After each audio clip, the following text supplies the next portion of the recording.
माने बुद्धिं देहि हनुमाने ज्ञानं देहि हनुमाने सत्यं जय जय हनुमाने मृत्युंजय जय हनुमाने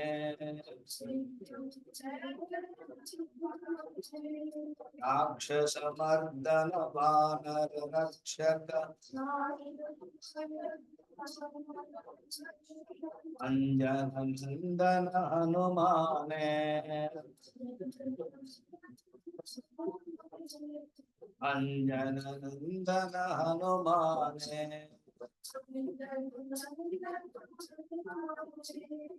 आंजनेय रघुवीरा रामदूत मां पाहि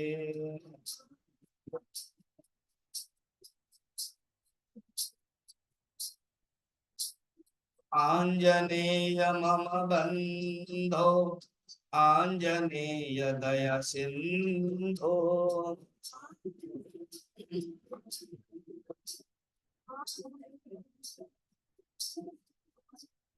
आंजनेय रघुराम आंजनेय परम धाम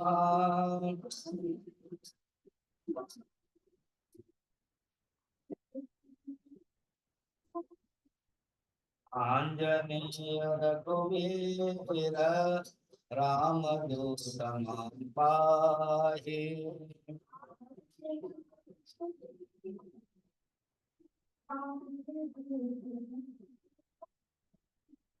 रामदूत मां पाहि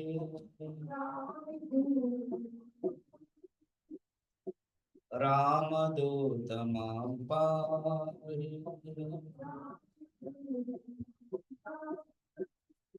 रामदूत मां पाहि ओम पवन पुत्र हनुमान के सद्गुरुनाथ महाराज के नमः पार्वती पतये हर हर महादेव।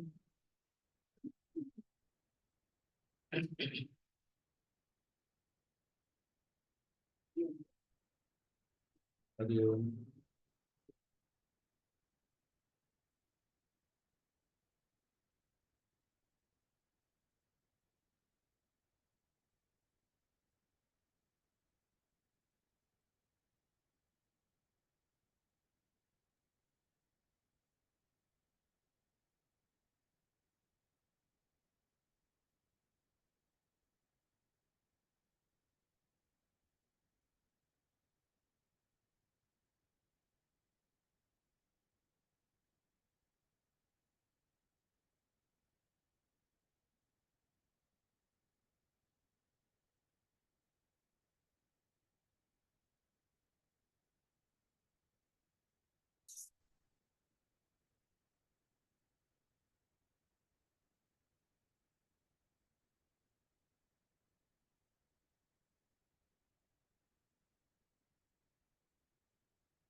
काम के तीन रूप होता है।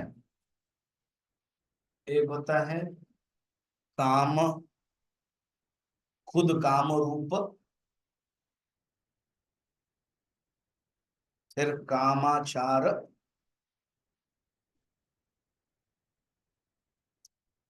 खुद काम रूप होता है। फिर काम चिंतन, पहले चिंतन करता है फिर आचार करता है। काम रूप, काम चिंतन एंड काम आचार।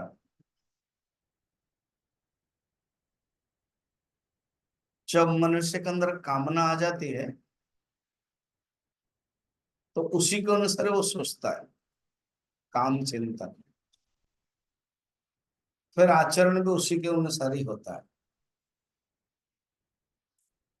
इसको ही योग दर्शन में कहते हैं कि मन के अंदर क्लिष्ट वृत्तियां हैं, 5 क्लेश: मूढ़, क्षिप्त, विक्षिप्त, ये जो 3 है, ये तामसिक और राजसिक वाला। मूढ़ जो वो तामसिक है, क्षिप्त और विक्षिप्त ये रजसिक, और ये तीनों ही आसुरी संपत्ति। फिर चतुर्थ मन के जो वृत्ति है, चित्त वृत्ति बोलते हैं, एकाग्र। फिर पांचवा है निरुद्ध। ये एकाग्र और निरुद्ध साधना के लिए आवश्यक होता है, दैवी संपत्ति के लिए। बाकी ये जो 3 है वो आसुरी है। तो काम रूप, कामाचार, काम चिंतन, ये सब कल हम लोगों ने देखा था। आज आगे बढ़ते हैं 19 नंबर श्लोक में। अब यहाँ पर गति कहते हैं 19 और 20 में। ऐसे व्यक्ति का गति क्या होती है?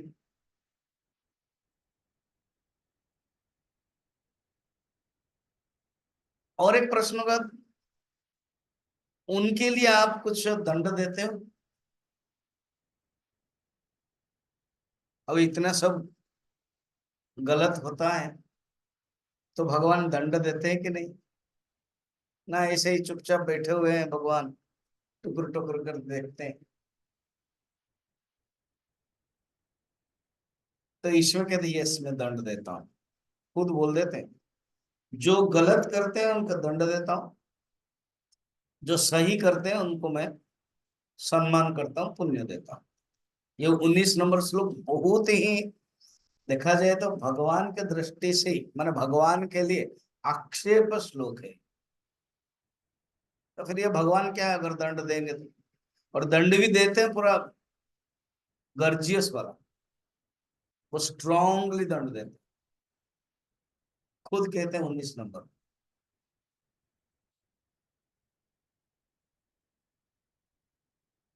भक्त के प्रश्न में पूछा आप कृपा करते नहीं क्या?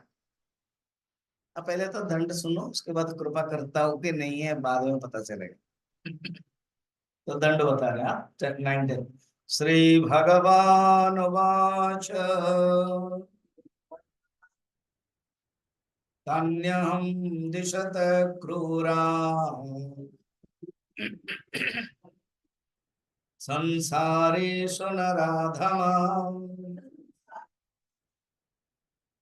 क्षिपम्यजस्र अशुभा आसुरीष्वेव योनिषु।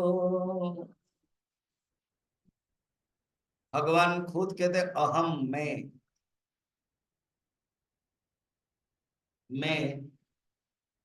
तान उन लोगों को, ऐसे व्यक्तियों को। कैसे व्यक्तियों को? 7 नंबर श्लोक से लेकर के 18 तक जो बताया, उन लोगों के लक्षण, उनके चिंतन, उनके विचार, ये सब असुरों के बारे में वर्णन किया। जो हम पुराणों में, भागवत में देखते हैं ना, असुर, कंस, रावण, अलग अलग सब असुर है, और भी बहुत असुर नाम है।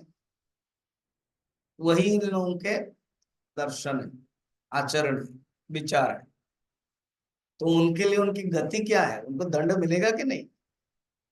तो कहते हैं अहम तान दिशत। जो द्वेष करते हैं ना सबको, उनको कहते हैं दिशत। किसको द्वेष करते हैं? एक तो मुझे, ईश्वर को मानते नहीं है। साधु संत को द्वेष करते हैं। ऐसे दिशंत क्रूरन अशुभन नराधमान। वो कौन है? 3 विशेषण है। वो क्रूर व्यक्ति, उनके अंदर दया नहीं है। क्रूर व्यक्ति मारते हैं। अब आप आजकल वायरल है, होता है, देखते होंगे, तालिबान में, अन्य अन्य में, कि एक लड़की को 150 लोग रेप करते हैं। सोचो तो, मरने के बाद फिर उसके, क्या बताऊं, शब्द ही, भाषा ही नहीं आ रहा। उसके अंग में इस प्रकार के डालते हैं, जो दिल्ली में भी हुआ था, पटना। तो वो लोगों को क्रूर है, उनके अंदर कोई दया नहीं है, क्रूर, अशुभ, नराधमा। वो अशुभ क्यों बताए? अशुभ ही कर्म करते रहते उनके लिए। हाँ, क्या है? संसारेषु आसुरीषु योनिषु में, उनको इस जगत में, संसार में माने इस संसार में, आसुरी योनि में फेंकता हूं। जन्म मृत्यु रूप नरक मार्ग में, खुद भगवान कहते हैं अजस्रम, अर्थात अच्छी तरह से, निरंतर, निरंतर, कंटिन्यूस, और अति क्रूर योनि, पशु, पक्षी। क्रूर पशु कौन है? बाघ है, सर्प भी है, फिर असुर, राक्षस आदि योनि में मैं फेंकता हूँ। खुद भगवान ही बोल दिए कि मैं देता हूँ, तो भगवान के ऊपर आएगा अभी। भगवान, ये तो गलत है, आप सबके पिता है ना। हाँ, फिर आप पिता होकर उनको क्यों फेंकते हो? कहते ये मेरा एक मापदंड है, मेजरमेंट है।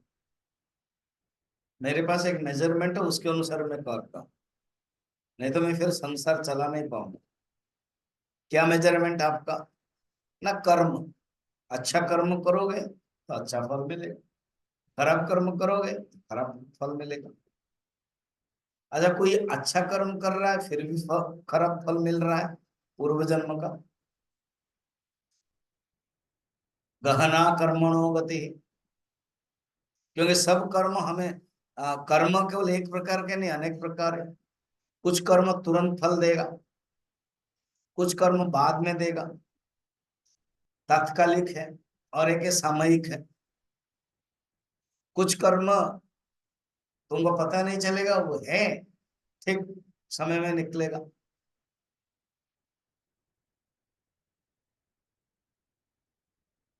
इसलिए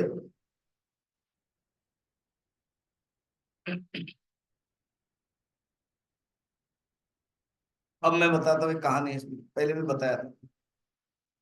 एक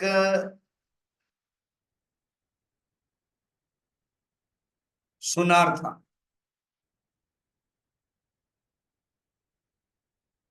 उसकी जो पत्नी है, उस पत्नी, जो सामने वाला कोई एक यंग लड़का है, उसके साथ संबंध था।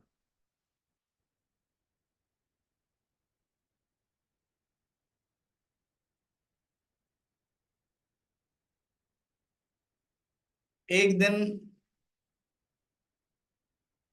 सुनार को वो युवक एंड ये मिल करके मार दी।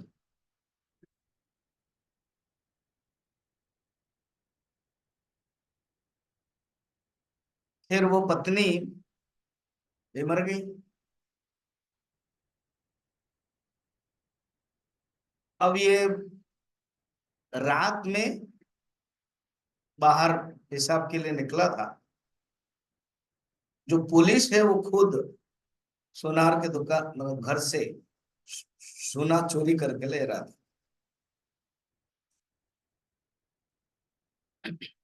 इसको तो रिपेंडेंस था ही कि मैंने अपने मित्र को ये मारा, और ये चोर चोरी कर रहा है, ये गलत बात है, तो उसको मना किया। उसने कहा कि ज्यादा बकबक मत कर, तुमको कुछ चाहिए तो ले लो। पर नहीं, मैं तो लूंगा नहीं। वो बोला नहीं है कि मैंने गलती की है, उसका प्रायश्चित करना चाहता हूँ। तुम गलत कर रहे हो, पुलिस भी हो तुम। तुम ज्यादा मत करो, तुम अगर ज्यादा बोलोगे मैं तुमको बांध लूंगा, तुम्हारे ऊपर ही सिर डाल दूंगा। तो उसने क्या व्हिसल लगा दिया, पुलिस तो था ही। दूसरे पुलिस आए, कहा देखो यही चोरी कर रहा था। अब केस हुआ, केस हुआ। उसमें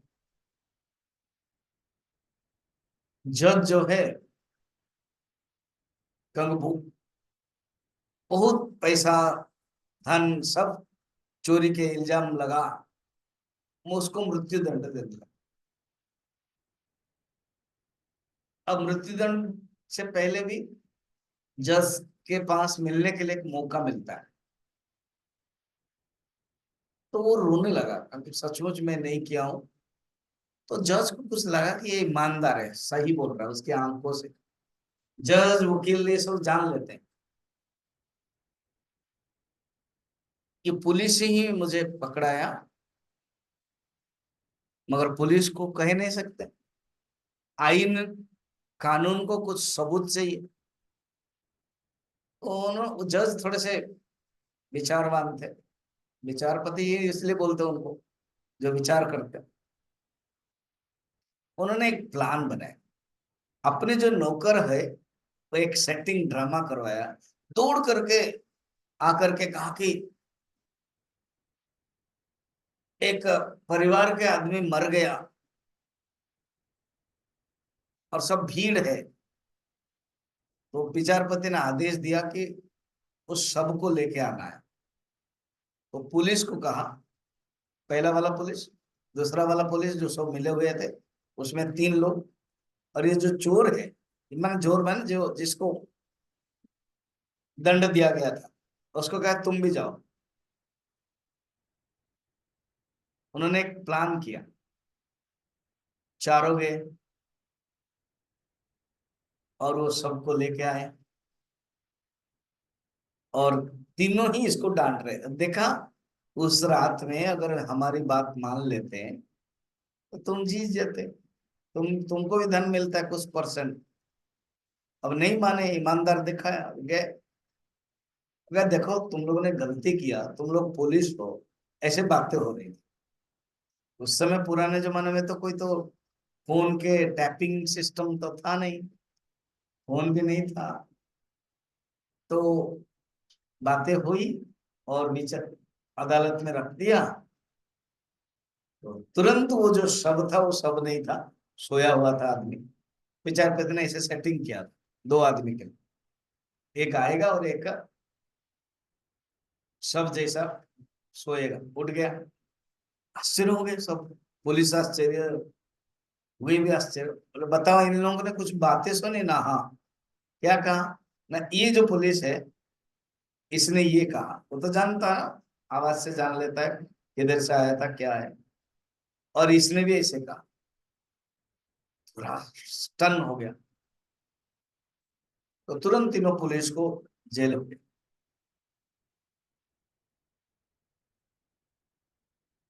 अब उस आदमी को, जो सज्जन पुरुष है, उसको पूछा, पता लग गया कि तुमने नहीं किया, पता लग गया कि तुमने मारा नहीं, पता लग गया कि तुमने पैसा लिया नहीं, मगर मैं जो जज हूं, इतना साल से कर रहा हूं, मैंने लिख दिया कि तुमको फांसी होगा। ये कभी मेरे हाथ से इसे होता नहीं, क्योंकि मैं भगवान को विश्वास करता हूँ, और भगवान ही मेरे हृदय में अंतःकरण में बैठ करके हाँ या ना देते हैं। अगर मैंने दे दिया, सच सच बताओ, क्योंकि मैं जानना चाहता हूँ, क्योंकि कर्म और कर्म फल का जो दंड है वो सही मिलता है कि नहीं। सच सच बताओ, तुमने कुछ साल के 10 साल 15 साल 20 साल में कुछ गलती किया है जो पता नहीं चल रहा है? और अभी क्योंकि तुम तो मरोगे, मैंने दिया है, इसलिए सही सही बताओ तो मुझे सुकून मिलेगा। तो वो रोने लगा, वो कहने लगा कि जो जिस सुनार की कहानी चल रही थी, उसकी पत्नी के साथ मेरा संबंध था। तो मैंने जो सुनार को मार दिया और मेरे घर में ही माने रियली उसके सोनार के घर में ही वो दफन कर दिया। तो तुरंत पुलिस को बुलाया और देखा तो 10 साल के पहले के नरकंकाल निकले। देखो ये सही बात है, इसलिए गीता प्रेस गोरखपुर की कथा में ये है, कर्म कर्म फल के कहानी में है, सही बात है। और करोड़ों करोड़ों लोग हैं, करोड़ों करोड़ों गांव हैं, ऐसी घटना कहीं ना कहीं होती रहती है इस प्रकार। अब देखो इस कहानी से क्या पता, उसने जो मारा था उसका दंड उसी समय नहीं मिल पाया, क्योंकि आइन दंड नहीं दे सकता बिना सबूत से। कोई केस भी नहीं किया, एफआईआर करना पड़ेगा ना, मगर उसको तो दंड मिलेगा ना। तो दंड तो कहीं ना कहीं मिल जाएगा। तो किसी कारण से मिला, कारण क्या हो गया, उसी दिन वो पेशाब के लिए रात में निकला, बस ये कारण शुरू हो गया। उसको बोलते हैं सूत के जो धागा है ना, वो कनेक्ट हो गया। वो बेचारा सज्जन था, मगर धीरे धीरे आते आते आते ऐसा होगा, एंड जज के मुख से निकलेगा इस दंड का फल अभी मिलेगा। समझ में आ गई? थोड़ा हाँ ना तो करो। अर्थात कोई भी कर्म का कर्म फल तुरंत मिलेगा करके माने नहीं है, वो मिलेगा मगर। अच्छा ये कुछ नहीं होता, अपना शरीर तो है ही ना। शरीर को क्या कहते हैं? भोग आयतन। समझना क्या कहते हैं? तो भोग का घर है ये, आयतन मन घर। कुछ नहीं होगा तो बस रोग के रूप में आएगा। और बहुत लोग देखो, कुछ लोग होते हैं बहुत कष्ट पाते हैं, 6 महीना 1 साल तक बहुत तकलीफ पाते हैं। आपको तो सब पता है, आप लोग डॉक्टर लोग भी हो, परिवार का इतना एज भी हो गया, आप देखते भी हो, कष्ट भी होता है और पता भी चलता है कि उनको कष्ट हो रहा है। और कुछ लोग हैं, अब मैं क्या बताऊं मेरी माँ के बारे में। 2013 में मैं जब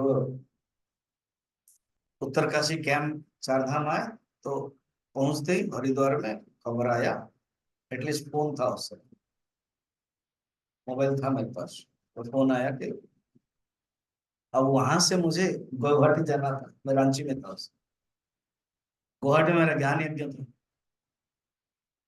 तो अब मैंने बातें की भाई से, भाई बड़े हैं मैं छोटा हूं, मुखाग्नि उनको देना है।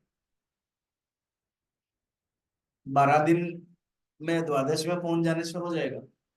5 दिन का प्रवचन था। तो मैं अपना संन्यास धर्म का पालन करके एक वक्ता के रूप में वहां गया, प्रवचन दे दिया, किसी को पता नहीं चला। मंदिर फंदिर में जाता था, हर प्रवचन में पूछते थे चिक लड़के, इस बार आप मंदिर नहीं जा रहे हैं ना, बोले चार धाम, तो मैंने बताया नहीं। उनके मन में आएगा, मैं धैर्य रख के फिर गया। तो मेरी भाभी बता रही थी, जिस दिन उनका शरीर जाना था, कहा कि दरवाजा बंद मत करना, मैं बंद नहीं करूंगी, मुझे कभी जाना पड़ेगा। तो बस 3 बजे शायद गई होगी। भाभी बोल रही थी कि हमने भी देखा कि आवाज आ रही है कि जा रही है। और उसके बाद पता नहीं कब शरीर चला गया, पता नहीं। सवेरे देख रहे हैं,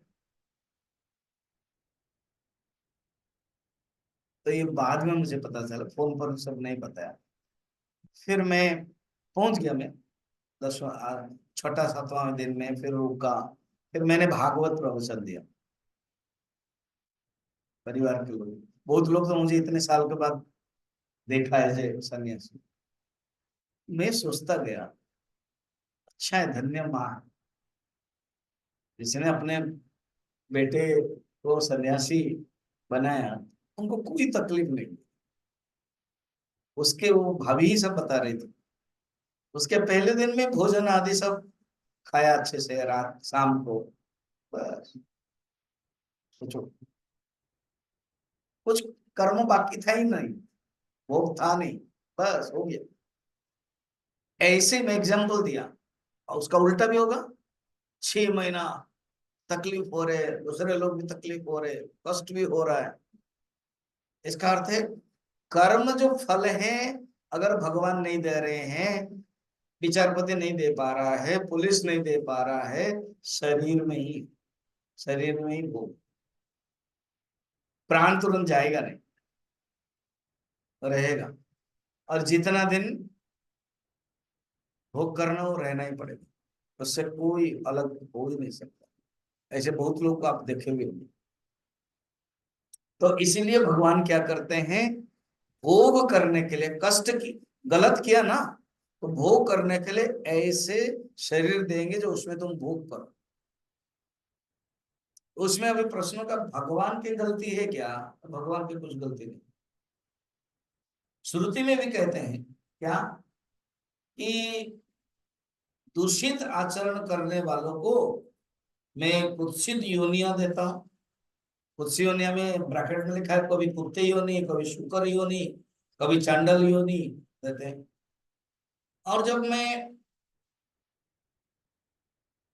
पुण्य कर्म कोई करता है तो मैं उनको अच्छा, पुण्य वही पुण्य कर्मणा। तो अभी तुरंत एक प्रश्न होगा, तो भगवान बड़े क्रूर है। तो वेद व्यास ने ब्रह्म सूत्रों में ईश्वर के लिए एक लक्षण बताया, इस प्रश्न का उत्तर देने के लिए। ये परमात्मा क्रूर नहीं है, क्या है? वैषम्य निघ्ने, ईश्वर में विषमता नहीं है। वैषम्य निघ्ने अर्थात विषमता नहीं है, और निग्रह में निर्दयता भी नहीं है, ये दोष नहीं है।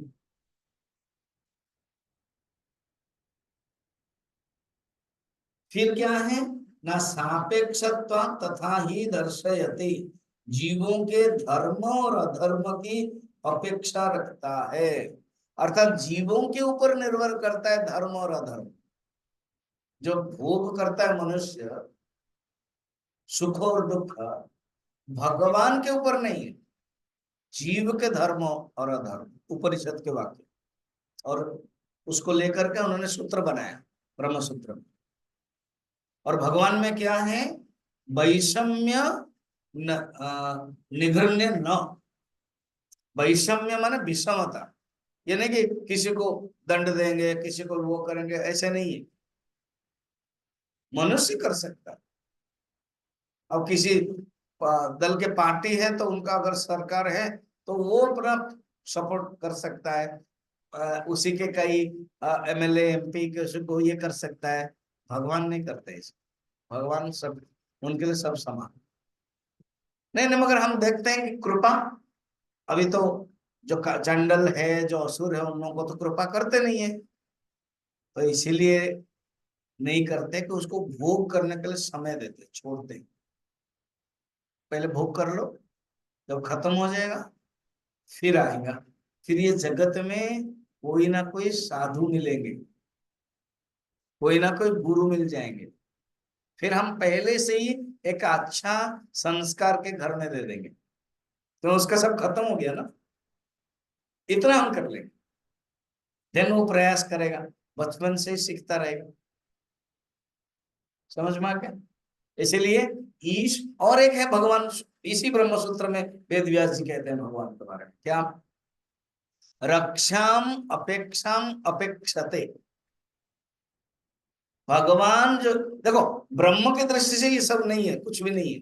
ये ईश्वर के बारे में, ब्रह्म के लिए ना विषमता है, ना समता है, ना निर्दयता है, कुछ नहीं। सिर्फ उनका टॉपिक ही नहीं। जो ईश्वर है, जो जगत को बनाया, उनको लिए बता। तो ये दो बता दिया, वो याद रखना। विषमता भी नहीं है और निर्दय भी नहीं है। और ईश्वर को कृपालु कहते हैं। ब्रह्म ना निर्दय ना कृपालु, ईश्वर कृपालु है, निर्दय नहीं है। वो दया करते हैं, और कैसे करते हैं? जैसे भी घर में माँ, एक दो तीन बच्चे हैं, एक छोटा सा बच्चा है, वो माँ को छोड़कर ही कहीं जाता ही नहीं, तो उसको टाइम पर गोद में खिला देते, ये करते, ये ले। जो बच्चा रात में 12 बजे आएंगे, तो माँ क्या कर, 12 बजे आए अभी खाना पीना कुछ नहीं, ऐसे सो जाओ। अब तो माँ बहुत निर्दयी है, इसीलिए कि वो ठीक हो जाएगा, इसीलिए वो रियलाइज करेगा, इसीलिए वो कल नहीं आएगा 12 बजे। तो माँ निर्दयी कि दयालु है? तो निर्दयी दिखाती है, माने निर्दयी दिखाती है, कठोर दिखाती है, और उसके पीछे भावना क्या है? अब टीचर है, डंडा मारते हैं। अब गवर्नमेंट अननेसेसरी अभी समाज के कारण नो नो नो नो मार नहीं सकते। अरे वो पहले जो सिस्टम था अभी ठीक ही है, क्योंकि अभी कोई शिष्य के अंदर गुरु के प्रति सम्मान ही नहीं है, तो डंडा मारेगा तो मुश्किल हो जाएगा। तो कंप्लेन दे देते हैं, एफआईआर कर देते हैं। कभी कभी आप मोबाइल में देखते हैं ना कि छोटा सा बच्चा जाके पुलिस को, पता नहीं ये कार्टून है मजा होगा, एक छोटा सा 3-4 साल का है, वो आके पुलिस स्टेशन में पहुंचा, ना क्या, ना मुझे एफआईआर लिखना है, किसके ऊपर? मेरी माँ के ऊपर, ना क्या, माँ मुझे मारती है। तो उसमें वो 2-3 मिनट का है। तो जो पुलिस कांस्टेबल थी उसको प्यार से पकड़ा, माँ तुझे मारती है, अच्छा हाँ ठीक है लिख लेते, इसमें सिग्नेचर करो, ऐसे करके वो सिग्नेचर पे भेज दी। वो एक ऐसे ही बनाया बनाया होगा, ठीक है।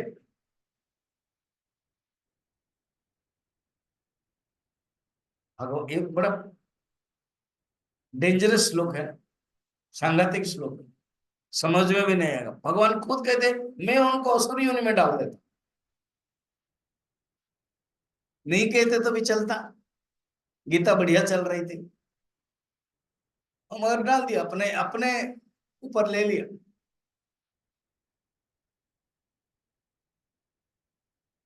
कहते देखो कर्म अपने आप कुछ नहीं कर सकता है, कर्म जड़ है, कर्म का फल हम ही देंगे।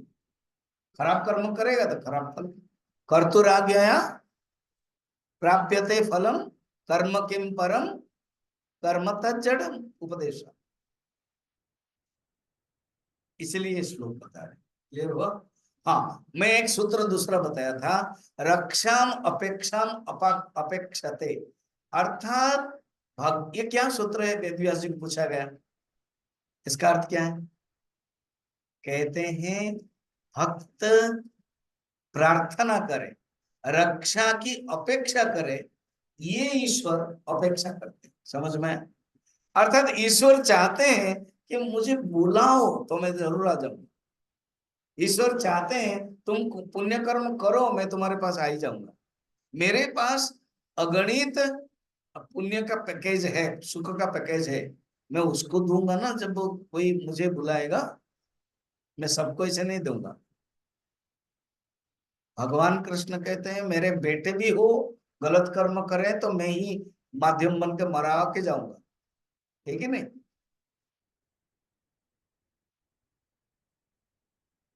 कोई भी हो, सबका अपना अपना कर्म भोग करना पड़ता है।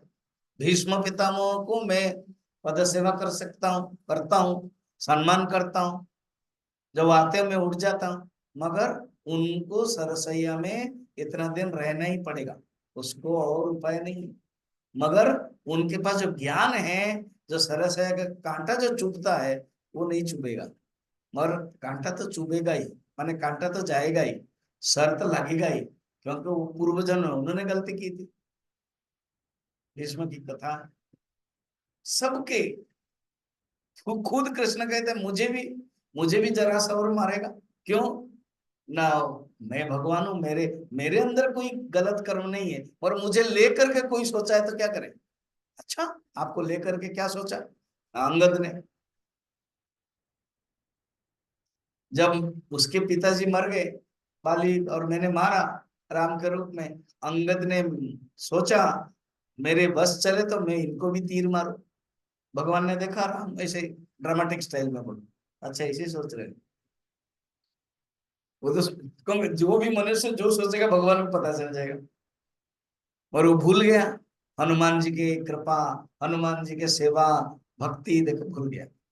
नेक्स्ट जन्म में रामकृष्ण हुए, और अंगद क्या हुआ? जरासंध हुआ, और भक्त भी था, और क्योंकि एक संकल्प ले लिया था तो अभी मारेगा। तो मारा। भगवान कहते कोई भी अगर शरीर बना करके आएगा उसको भोग करना ही पड़ेगा।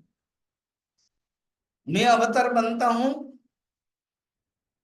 मुझे भी कर्म मिलता है, मगर मुझे दुख नहीं लगता, मैं उसमें लिप्त नहीं होता।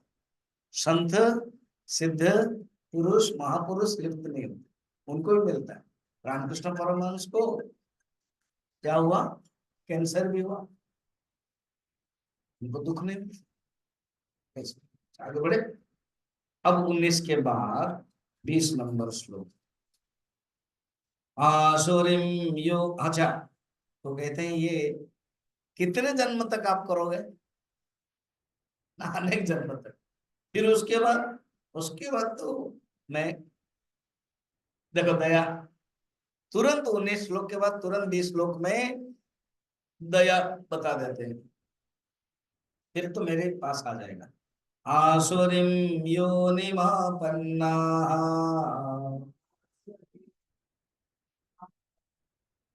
मूढ़ा जन्मनि जन्मनि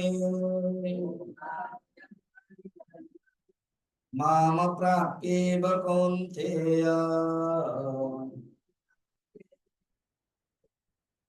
तथा यन्त्यधमं गतिम्। कौन्तेय सुनो, वो जो मूढ़ जन है, जन्म जन्म में मन अनेक जन्म में आसुरी जोनि को प्राप्त करने के बाद मुझे न प्राप्त करके अधम गति को प्राप्त करते हैं।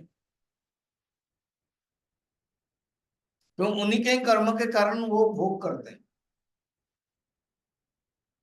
अधम गति को प्राप्त करते हैं।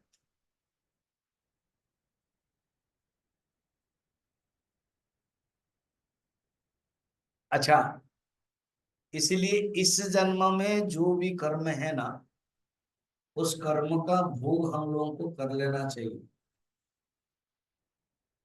मधुसूदन सरस्वती कहते हैं जो पुरुष ये भोग रूपक रोग का चिकित्सा नहीं करता है, तो रोग सहित औषधहीन स्थान में जाकर के पड़ा रहेगा।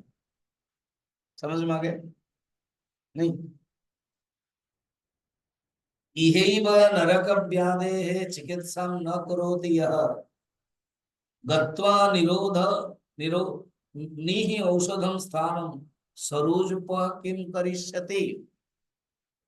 इस जन्म में अगर वो रोग को दूर नहीं करेगा, क्या रोग है? गलत कर्म। क्या रोग है? पाप। क्या रोग है? भव रोग। क्या रोग है? कर्मों में बंधन। क्या रोग है? अज्ञान। अगर ये दूर नहीं करेगा, नेक्स्ट जन्म जहां मिलेगा वहां दवाई नहीं मिलेगी। समझ में आई? वो कौन सा है?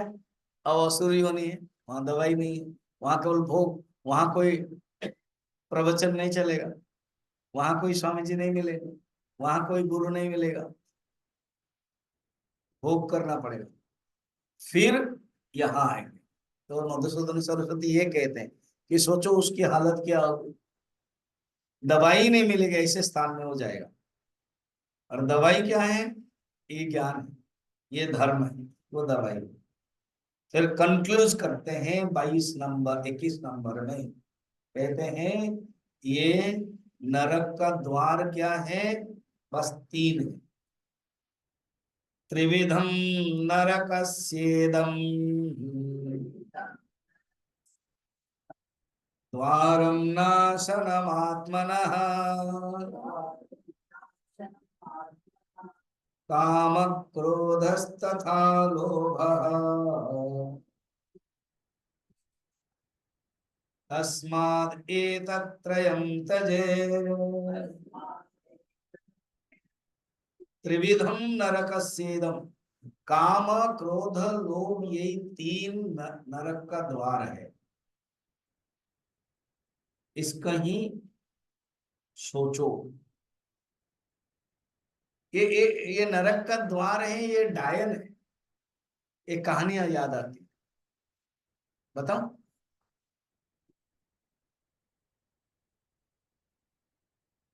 दो मित्र जा रहे थे,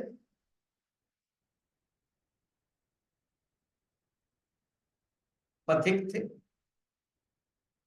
उन्होंने कहीं सुना था कि जंगल के उस तरफ धन है, धन लेके जाना है।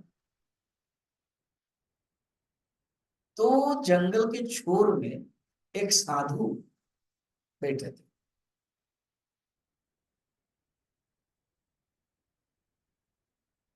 वो जा रहे थे, साधु दया किया, अरे कहाँ जा रहे हो? ना वहां धन है। धन नहीं, वहां एक डायन है, तुमको वो पिशाचिनी नहीं है, डायन है। उन्होंने माना नहीं। साधु को सोचा कि ऐसे ही खुद ही तो सब धन ले रहा है और हमको बोल रहा है, चलो हम अंदर घुसेंगे। तो घुसा, तो सच में एक सुंदर स्त्री थी। तो तुरंत कहा कि देखा साधु ने कितना झूठ बोला, वहां डायन है, कहाँ है ये डायन, ये तो सुंदर स्त्री है। तो कहा कि तुम लोग थक गए होंगे ना। ना, हाँ, ना, इतना जंगल में अंदर धन है, मैं इस धन को रक्षा करती हूँ, थोड़ा देखना चाहते हो देखो। और तुमको ये धन की ये है, तुम जितने पास में जाओगे थोड़ा दूर दूर चला जाएगा। जैसे तुम्हारे पास ताकत होना चाहिए। कुछ खाना पीना है कि नहीं? ना, नहीं है। ना, एक काम करते हैं, मैं भी भूखी हूँ। तो उसने प्लान किया, मैं भी भूखी हूँ, पास के गांव से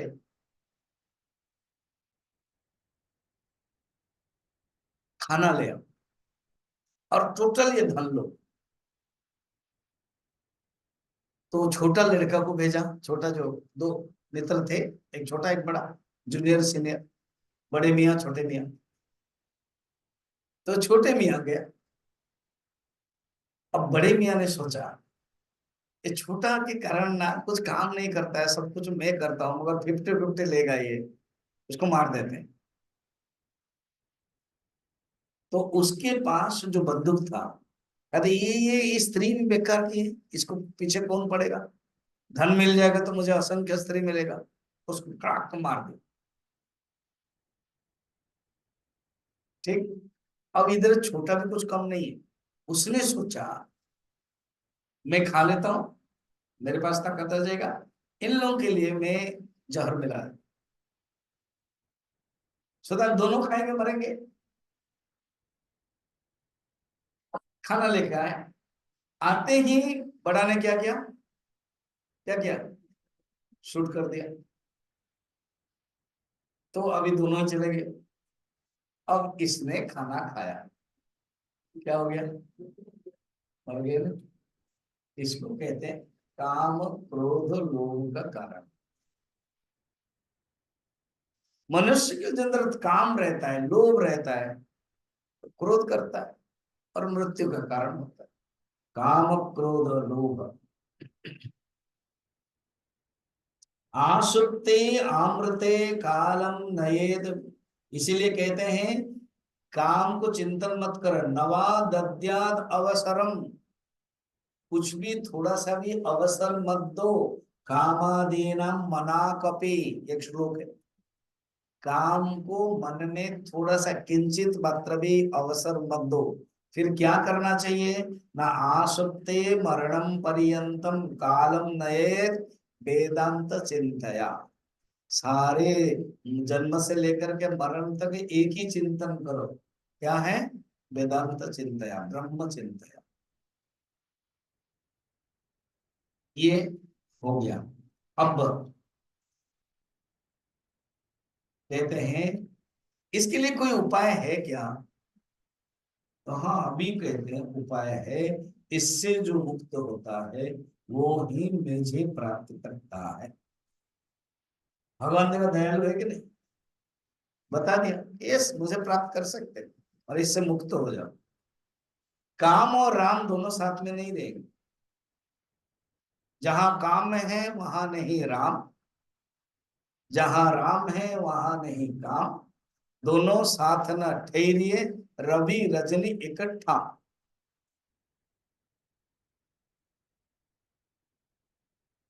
रवि रजनी, रजनी माने अंधकार, रात। दिन और रात साथ में नहीं रह सकते। तो काम के बारे में इतना बताया, अब बता रहे हैं वही मुझे प्राप्त कर सकते। एते विमुक्त कौन्तेय तमद्वारे स्त्रिभिर्नरः आचरत्यात्मनः श्रेयः या ततो याति परां गतिम्। कौन्तेय, ये जो नरक का जो द्वार है ना, ये तीन, इसको जो प्राप्त, उससे जो दूर हो जाता है वो ही प्राप्त करता है। थोड़े से भी काम मनुष्य के अंदर रहता है ना, तो मुश्किल में डाल देता। एक एक साधु थे, उनके पास सिद्धि आ गई थी। एक राजा शिकार करते करते करते करते साधु के पास आए।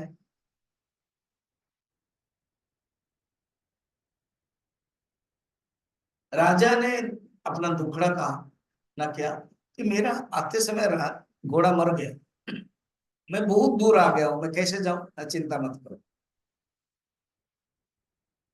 मैं उड़ने का मार्ग जानता हूं और तुम्हारे लिए भी मैं व्यवस्था कर देता। तो खुद उड़ा और इनके लिए भी विमान दे करके पहुंचा। तो राजा बहुत खुश हुए, कहा कि कल आप अगर हमारे पास आएंगे,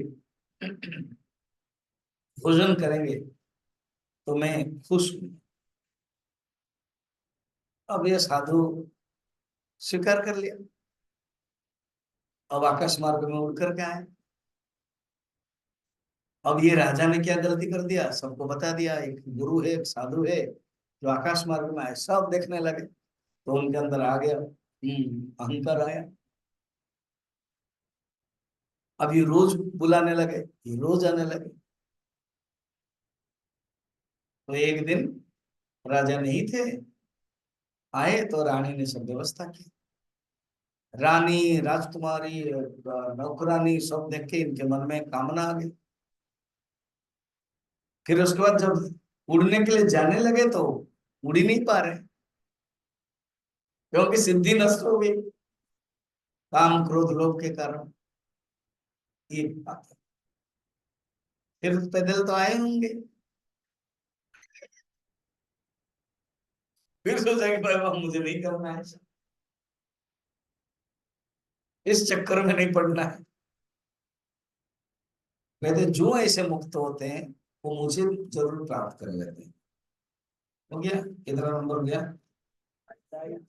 22 हो गया, अब 23। कहते हैं इसलिए आचरण, जो आचरति मन आचरण, तो कौन सा श्रेष्ठ आचरण है ना, जो शास्त्र के प्रमाण के अनुसार करता है। जो शास्त्र के प्रमाण के अनुसार नहीं करता है वो काम कारतः, और जो करता है वो प्राप्त करता है। यह शास्त्र विधि मुत्सृज्य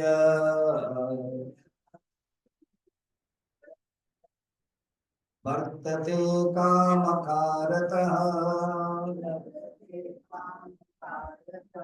न स सिद्धिमवाप्नोति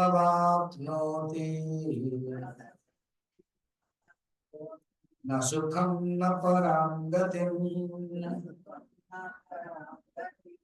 जो शास्त्र को त्याग करके, शास्त्र विधि मैंने शास्त्र में जो इंस्ट्रक्शन बताया, गृहस्थ के लिए, ब्रह्मचर्य के लिए जो नीति नियम बताया, उसको जो पालन करता है तो ठीक है, नीचे वाला लिखा। जो नहीं करता, उत्सृज्य वर्तते काम कारण न स सिद्धिम अवाप्नोति न सुखम न परां गतिम्। उसको ना सुख मिलता है ना सिद्धि मिलती। देखो भगवान जानबूझ के धीरे से आ रहे हैं, सो दैट श्रद्धा त्रय विभाग योग, नेक्स्ट अध्याय समझ में आया। अर्थात शास्त्र के प्रति श्रद्धा, गुरु के प्रति श्रद्धा, धर्म के प्रति श्रद्धा, ये भगवान के प्रति श्रद्धा, वो लाइन में ले आए। तो उन्होंने धीरे से नाला खींच लिया, सो दैट पानी उधर गिरे जाएगा। तो जो शास्त्र को विश्वास नहीं करता है उसकी हालत क्या होती है? बस ना उसको सुख मिलता है ना सिद्धि मिलता है। और लास्ट में कहते हैं जो शास्त्र को देर हो, शास्त्र प्रमाण है। तस्मात् शास्त्रम प्रमाणम ते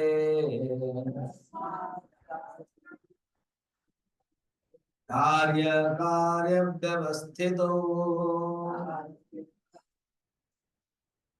ज्ञात्वा शास्त्र विधानोक्तम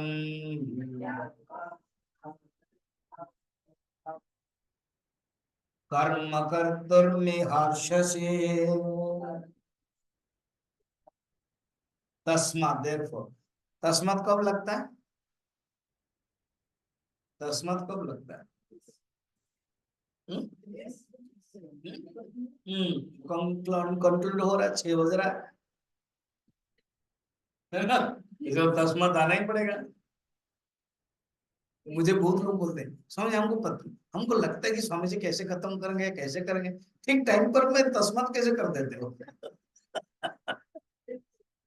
क्यों आप ही बता रहे थे ना भागवत के बारे में एक दिन, लग रहा था वो जया रामचरितमानस से विशेषकर भागवत का एग्जाम्पल, कैसे कैसे चतुर्थ दिन में कैसे करेंगे जन्माष्टमी कृष्ण जन्म, टक टक टक टक टक। किसको बोलते? तस्मात्, देर हो।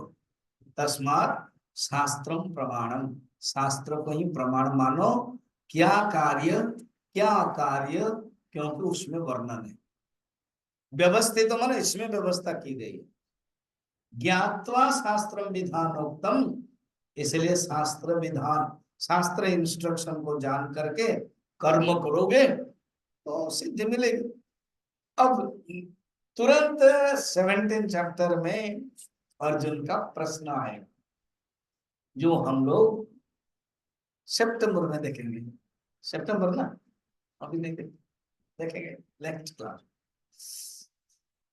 अब वो कहानी, हाँ। ओम तत्सदिति श्रीमद्भगवद गीतासु उपनिषत्सु ब्रह्म विद्यायां योग शास्त्रे श्री कृष्णार्जुन संवादे दैवासुर संपद विभाग योगो नाम षोडशोऽध्यायः। अब एक कहानी है। स्वामी जी कहानी कहानी बहुत कहानियां, यही ये तो जरूरत है इसका। 16 चैप्टर के कहानी, उसको बोलते हैं महात्मा। सुनोगे? अब है महाराष्ट्र, गुजरात में सौराष्ट्र करके एक जगह था, अभी भी सौराष्ट्र बोलते हैं उसको। तो सौराष्ट्र नगर में एक राजा थे खड़गवाह। उनका एक सुंदर बहुत बढ़िया हाथी था, मदमत्त हाथी। हाथी के बारे में जानते हो ना, कैसे कैसे सब होते हैं। उस हाथी का नाम था अरिमर्दन। उसके सूंड से मद आता, और एक बार मदमस्त होते ना उसको पकड़ना डिफिकल्ट। तो महावत है, वो पकड़ नहीं पाया, और वो दौड़ रहा है, किसको मार रहा है किसको कर रहा है ऐसे। बच्चे लोग डर के चले, भीड़ हो गई, चल रहा है नष्ट कर रहा है। राजा को खबर आ गई, तो राजा दूसरे सवारी में आकर के देखे, बोल रहे थे कि राज परिषद कोई तो पकड़ो ना, महावती नहीं पकड़ पा रहा है। तो वो सब देख रहे, राजा भी चल रहे देख रहे हैं। तो देखा कि एक ब्राह्मण है, स्नान में किसी नदी में स्नान करके, वहां का जो नदी होगा, स्नान करके आ रहे थे। सब लोग चिल्ला रहे थे ब्राह्मण उठो उठो उठो उठो, मगर वो शांत चिल ध्यान कर रहे थे, कुछ मंत्र गा रहे थे कुछ मंत्र। और जब वो हाथी आया, उस हाथी को जस्ट छू लिया। जब छू लिया, हाथी शांत हो गया। जब शांत हो गया, फिर तो मौत को पकड़ने में सुविधा हो गया, पकड़ करके रखा। अब राजा तुरंत सवारी से उतर करके ब्राह्मण को पूछा कि ऐसा कैसे हुआ, ना मैं जो मंत्र गा रहा था, ना क्या मंत्र है, अभयम सत्य संशुद्धि। समझ में आया? 16 चैप्टर उगा रहे। अभयम देखो ना, उस कहानी के साथ श्लोक कनेक्शन जरूर है। और है ना, जितने भी आप देखोगे, जो भी चैप्टर देखोगे, कहानी के साथ कनेक्शन रहेगा। अभयम अर्थात अभय, कोई भय नहीं। फिर ये मैं 16 चैप्टर 16 अध्याय रोज पढ़ता हूँ। तब वो राजा ने भी पढ़ा और अपने जीवन को धन्य किया। राजा पढ़ने के बाद सचमुच एक दिन हाथी के पास गया और छुआ तो कुछ नहीं हुआ, तब जान लिया। तो और भी पढ़ने लगा। फिर वो चिन्मय मिशन में ज्वाइन कर लिया राजा, और युवराज को, अपने पुत्र को राजा दे दिया, और परमानेंट वो बन गया। ओम पूर्णमदः पूर्णमिदं पूर्णात् पूर्णमुदच्यते पूर्णस्य पूर्ण